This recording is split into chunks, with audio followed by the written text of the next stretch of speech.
Since I became a parent 3 years ago, I have experienced constant anxiety. I fear that my child will die or that I will die and not be available to care for her. I am experiencing the suffering of getting what you want. How can I suffer less while still being a good parent and a responsible householder? That's a tough one. I mean, I'm not a parent myself. I mean, I did help raise my nephew from the time he was 1 to the time he was 10. So I experienced some of what a parent might go through, but not this. So anytime you have somebody who is so close, it's called a dear one, right? When you have somebody that close, a spouse, a child, that fear is always going to be there. It's always going to be there. And if you have lost somebody that close, a spouse, a child, it's one of those things where, it's really tough experience. But you work through it, and you're able to get through it if you do things in the right way. But there's that fear. It's going back to fear, right? This is why we have like helicopter parents and all these kind of things. You want to try to put your child in a bubble. And that bubble is just like the tent. You're going to make that bubble titanium or whatever, some new age, newfangled material or whatever.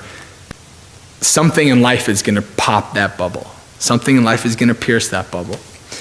I think it's important you're always going to have the fear, but you don't want to allow the fear to not only control your life, but your child's life as well. It's a very important thing. I'm reading studies, being around, my whole adult life has been children. I was a substitute teacher, but Child Protective Services. I've been around children.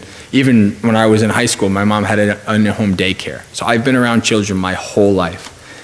And it scares me a lot of how children are raised today.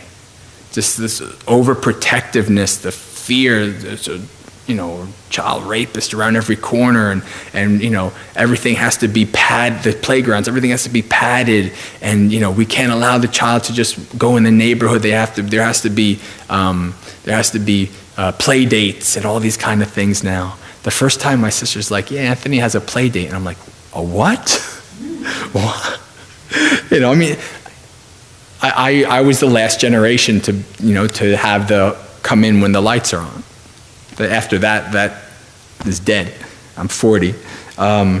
So what I would say is think about the overall well-being of your child, and think about you're wanting to, you can't protect your child from the world. You can't.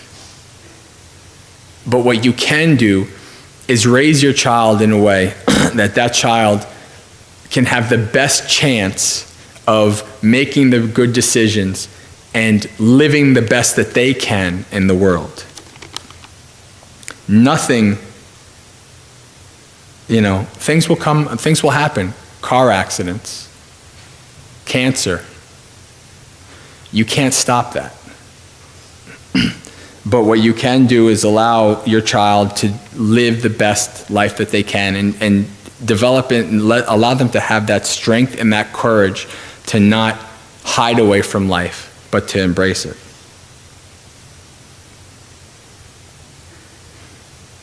So that can get you out of your own mind state and your own fear and thinking about what's best for the child.